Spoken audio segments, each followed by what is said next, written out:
I think it's safe to say Bubba Chandler deserved a better outcome yesterday. It was the first time he ever pitched into the seventh inning, and really outside of two rallies that there wasn't a ton of good hard contact in, he was in control pretty much the whole night. There's been a mechanical change. He's gotten his arm slot back, and I think the second half of the season is going to be a lot kinder to Bubba Chandler than the first half was. Good morning and welcome to Offbeat here on North Shore 9 presented by FanDuel. My name is Alex Stumpf and this is a daily look at your Pittsburgh Pirates, who wore an ugly 8-0 loss on Tuesday night. You know what? They were down 5-0 on Monday. You take 1-1 at this point. But Chandler was my main takeaway. And if you just look at the line, you see 6 1/3 innings, 5 earned runs. It's like, how good is that really? Well, just two walks, and yeah, a hit by bat or two, but we talk about managing the free passes, and really that rally in the seventh was due to a four-pitch walk to start the inning. But the mistakes like that were few and far between. Like, he wasn't perfect. I don't want to give that impression. Like that at bat against Crawford with the bases loaded in the second inning. Like that was a sequence, especially after executing so many good fastballs on the edge of the zone. He's just barely able to get a piece of them. He's barely staying alive. I think that's a moment where you go to the changeup and you try to beat him with the off-speed pitch. He goes to a slider. It gets poked to left field. It's a two-run single. It's the game-winning hit in this. But the whole sequence in general, it's like, yeah, in terms of what's being called and executing, I really liked every fastball in that sequence.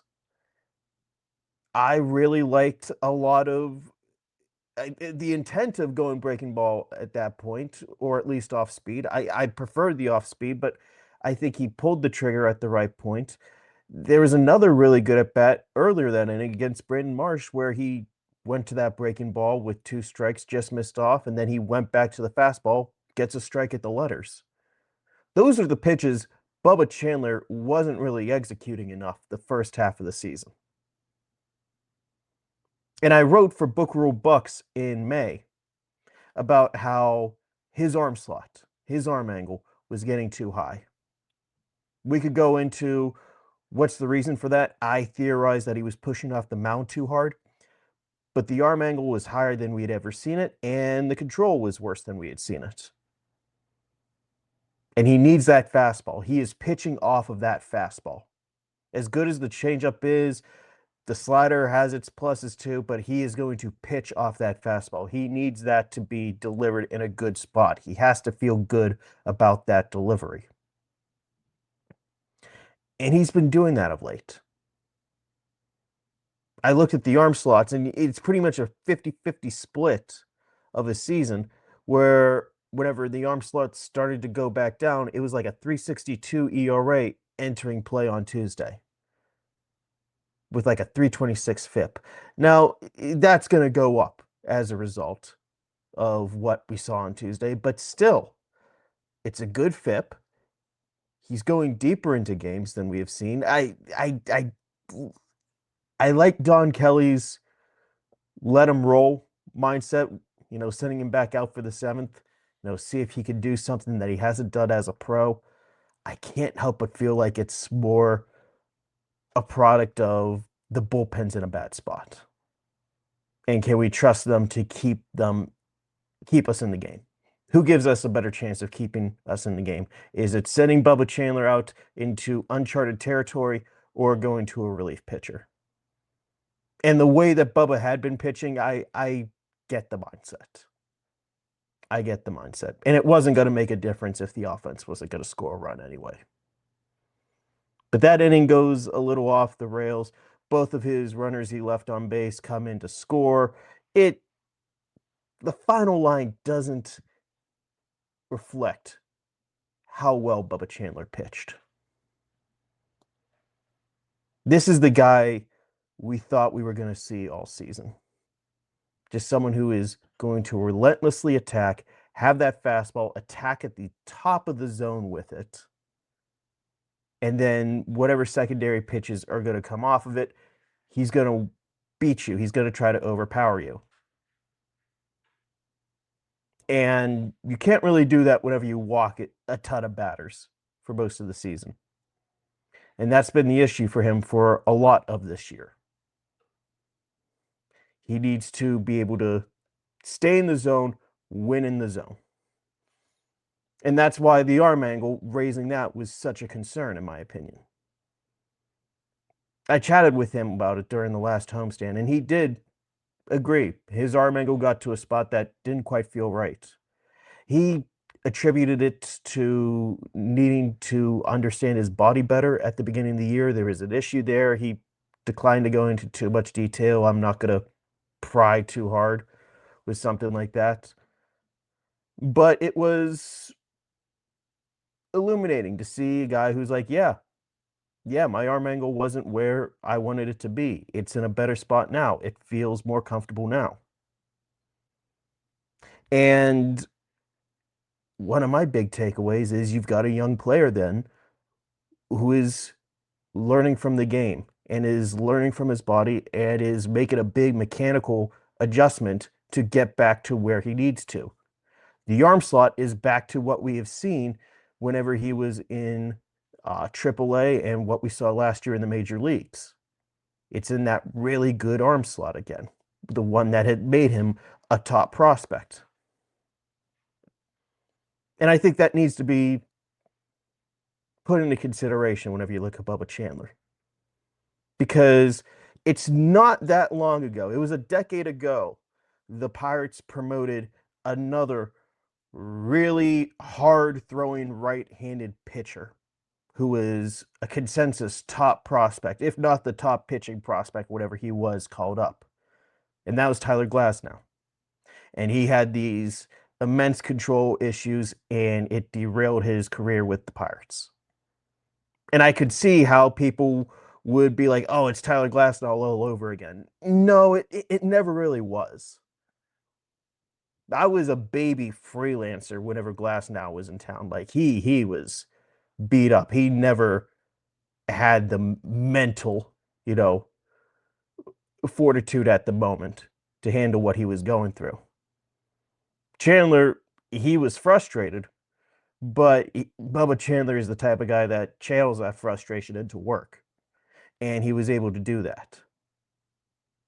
So while Chandler was off to that really rough start to the year, I kept the faith. We talked a little bit about how maybe he needs to go to Indianapolis, but it was never a long-term concern with him. It was, here's a guy who has to sort some stuff out. And I think that house is in order right now. We're going to take a quick break. We'll be right back. This episode is brought to you by IQ Bar, our exclusive snack hydration sponsor. IQ Bar protein bars, IQ Mix hydration mixes, and IQ Joe mushroom coffees are the delicious, low-sugar, brain and body fuel you need to win your day.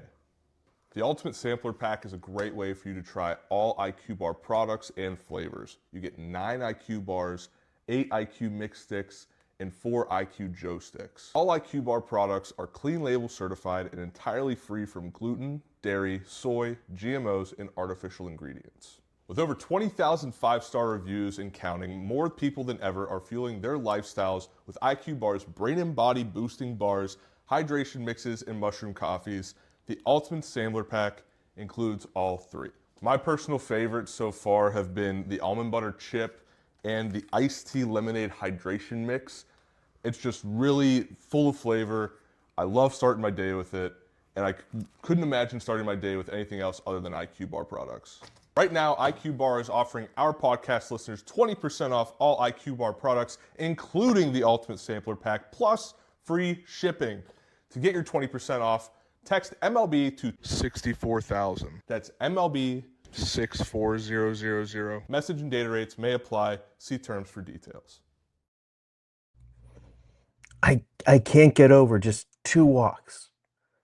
It's such a simple battle for him. Don't beat yourself. And if there are games like Tuesday, where he has to go through the top of the order again, and you do see Trey Turner and Kyle Schwarber finally beat him, even if it's not the hardest of contact. It's like, okay, tip your cap. I like pushing him to face the lineup again, to try to get that one extra inning, to try to put an exclamation mark on a big outing. It backfired. It turned a quality start into a rough line. But the Pirates need Bubba Chandler to step up in the second half of this season. They need this whole rotation to produce more than they have.